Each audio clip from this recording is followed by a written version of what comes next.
दिन बाद बिगड़े मौसम के मिजाज ठीक हुए थे। आंधी बारिश थम गए थे और हल्की धूप छतर कर आई थी।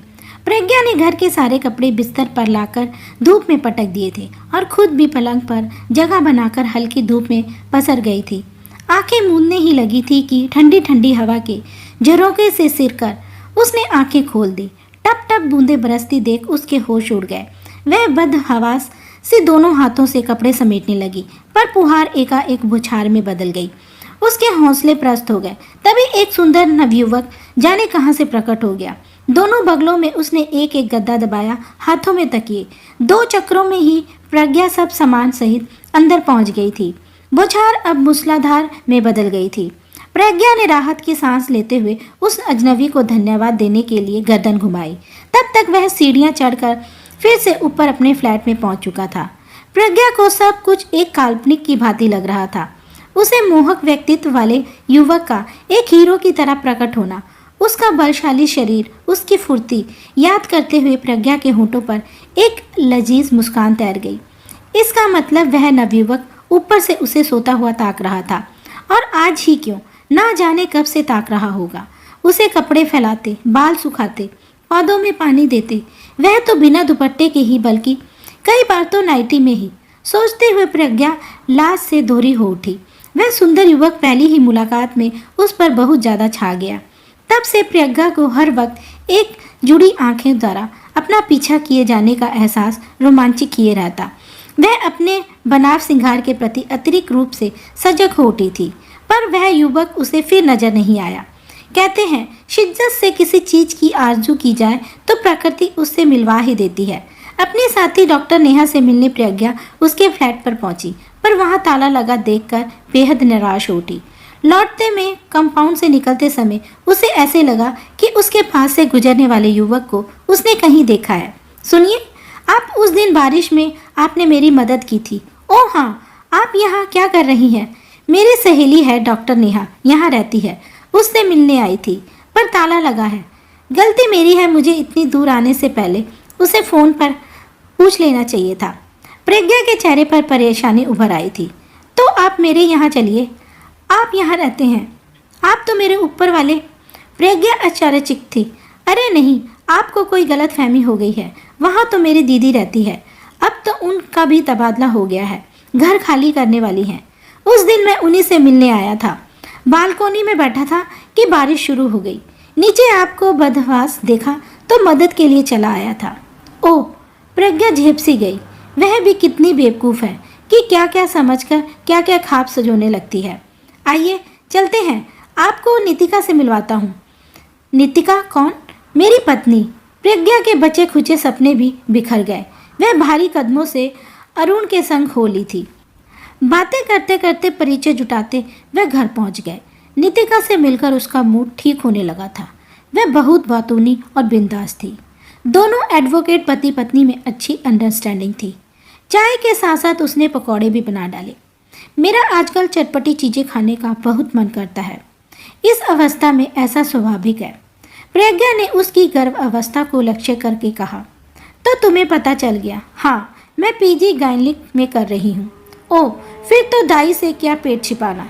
नितिका ने अपनी सेहत, स्वाद, रख रखाव संबंधी 50 सवाल प्रज्ञा से कर डाले और प्रज्ञा ने बहुत इत्मीनान से उसकी सारी जिज्ञासाओं को शांत किया। अरुण मंद मंद मुस्कुराते उनकी बातों में बिना हस्तक्षेप किए पकौड़ों का मजा उठा रहे थे। प्रज्ञा, इससे तगड़ी फीस वसूल लेना। सच बहुत सुकून मिल रहा है तुमसे मिलकर। लेडी डॉक्टर से इतना कुछ पूछ ही नहीं पाती। मैं सोनोग्राफी चेकअप वगैरह के लिए भी आऊँगी, तब तुमसे मदद लूँगी। कोई अपना जानकर साथ हो तो विश्वास बना रहता है। प्रज्ञा ने उसे आश्वस्त किया था। नितिका और अरुण ने प्रज्ञा से दोस्ती की थी, दिल से निभाई भी। वह अक्सर उसे किसी न किसी बहाने घर बुलाते रहते, साथ में ताश खेलते, टीवी देखते, खाते पीते। ऐसे ही एक छुट्टी के दिन प्रज्ञा नितिका से मिलने पहुंची तो उसे परेशान पाया।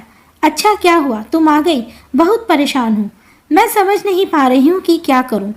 तुम्हें तो पता ही है कि आजकल मेरी तबीयत ठीक नहीं रहती।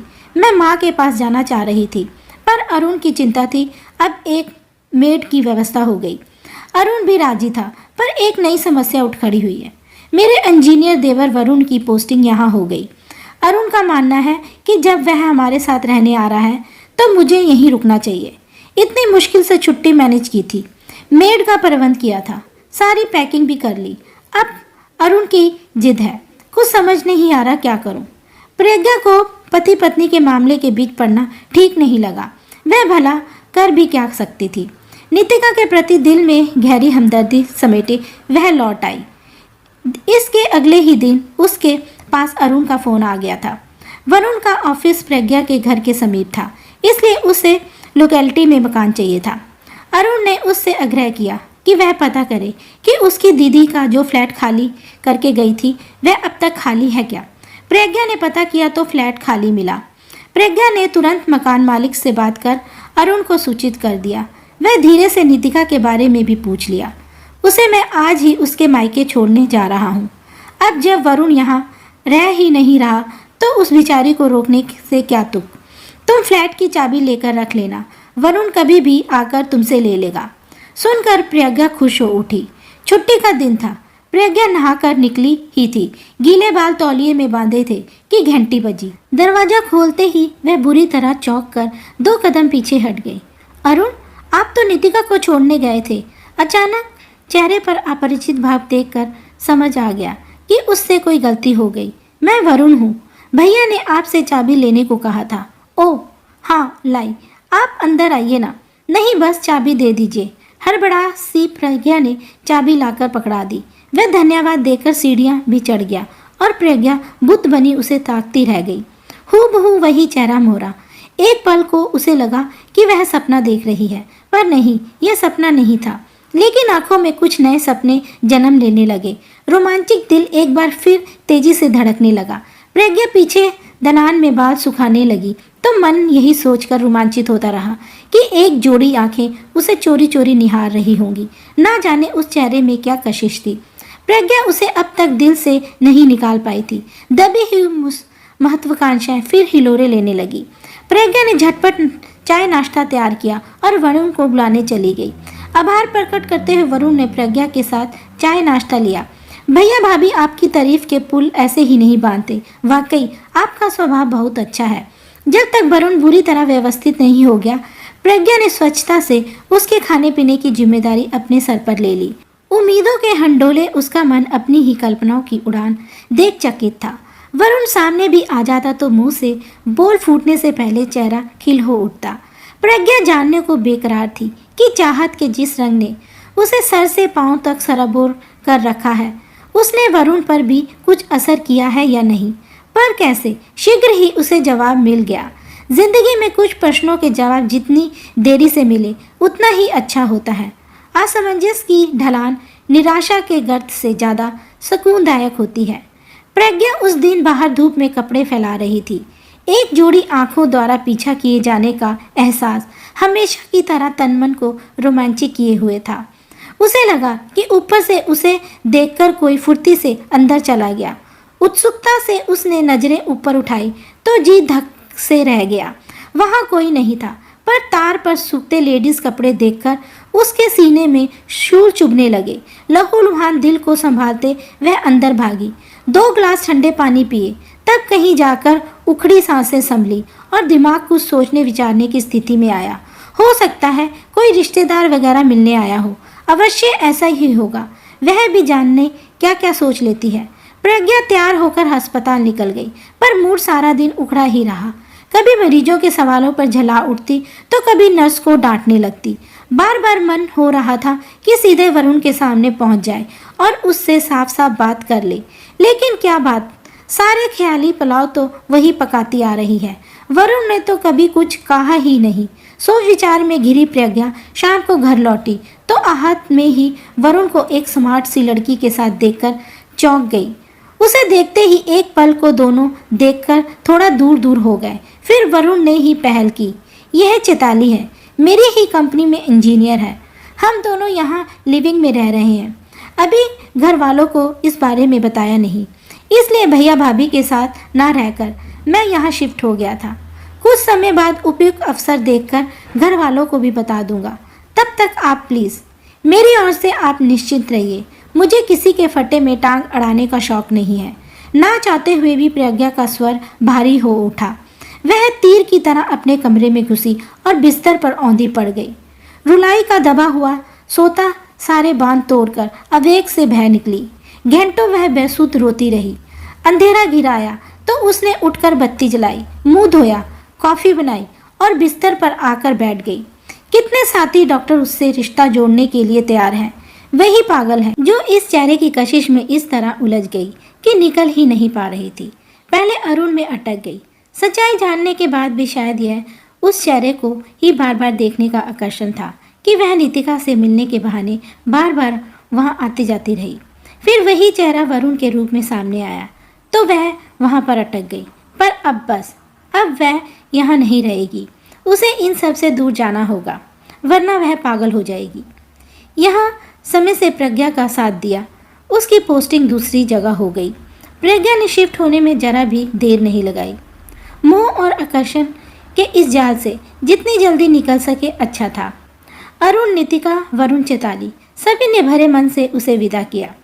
प्रज्ञा ने कम समय में ही अपनी सहृदयता और अच्छे व्यवहार से सभी के दिलों में एक विशेष जगह बना ली थी। नई जगह, नया काम और नए दोस्तों ने भी प्रज्ञा को सब कुछ भुलाने में बहुत मदद की। वह जितना सब कुछ भुलाने का प्रयास करती, अरुण, वरुण और नितिका के फ़ोन कॉल उसे उतना ही सब कुछ फिर से याद दिलाते रहते। सभी अक्सर उससे शिकायत करते कि वह उन्हें बिल्कुल भूल गई है, कभी आगे से फ़ोन नहीं करती। प्रज्ञा बेचारी निरुत्तर रह जाती। फिर एक दिन प्रज्ञा को 2 कार्ड और 2 फ़ोन कॉल आए। वरुण और चैताली की शादी हो रही थी और नितिका ने एक प्यारी सी गुड़िया को जन्म दिया था। उसका जन्मदिन था। नितिका के पास उसकी सास भी आई हुई थी। उन्होंने भी प्रज्ञा से बात की और दोनों अवसरों पर मौजूद रहने के लिए प्रज्ञा से बहुत अनुरोध किया। प्रज्ञा के पास इनकार की कोई वजह नहीं थी। उसने सभी के लिए सुंदर उपहार खरीदे और नियत तिथि पर पहुंच गई। इतने समय बाद सभी को देखकर, मिलकर बहुत प्रसन्न हुई। अरुण, वरुण की माँ तो उसका एहसान मानते नहीं थक रही थी। दोनों बेटा बहू तुम्हारी बहुत तारीफ करते हैं। तुमने तो इन लोगों की बहुत मदद की, बहुत ख्याल रखा। तुम हमेशा खुश रहो, तुम्हारी हर मुराद पूरी हो। हेलो, जैसे सुना था उससे बढ़कर पाया। माई सेल्फ डॉक्टर तरुण। माजी के पीछे से निकलते हुए एक स्मार्ट नवयुवक ने प्रज्ञा की ओर हाथ बढ़ाया तो प्रज्ञा चित्र की भांति खड़ी रह गई। शक्ल सूरत का इतना सभ्य, उसे लगा कि वह एक बार फिर चक्कर खाकर गिर पड़ेगी। नहीं, अब वह नीति के किसी भी झांसे में आने वाली नहीं है।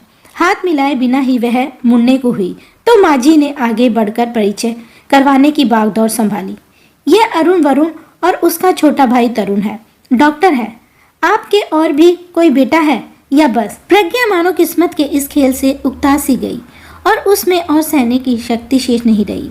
बेटे तो बस ये 3 ही हैं। क्यों? माँ थोड़ा हैरान परेशान थी। नहीं, ऐसे ही पूछ रही थी।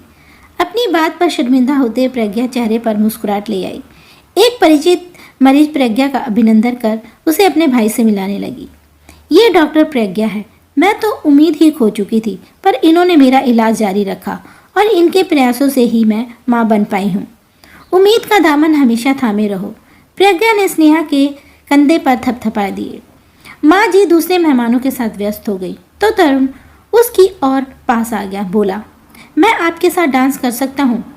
मुस्कुराते हुए उसने प्रज्ञा की ओर हाथ बढ़ाया। प्रज्ञा एक पल के लिए रुकी, फिर मुस्कुराते हुए गर्मजोशी से उसने तरुण का बढ़ा हुआ हाथ थाम लिया और डांस फ्लोर की ओर बढ़ ली। तरुण की माँ प्रज्ञा के साथ डांस करते हुए देखकर नितिका से बोली, दोनों की जोड़ी कितनी अच्छी लग रही है। नितिका बोली, माँ जी, जो मैं सोच रही हूँ आप भी क्या वही सोच रही हैं? उसकी माँ मुस्कुरा दी। कहानी कैसी लगी हमें कमेंट में लिखकर बताएं। वीडियो को लाइक और चैनल को सब्सक्राइब करें। थैंक यू, धन्यवाद।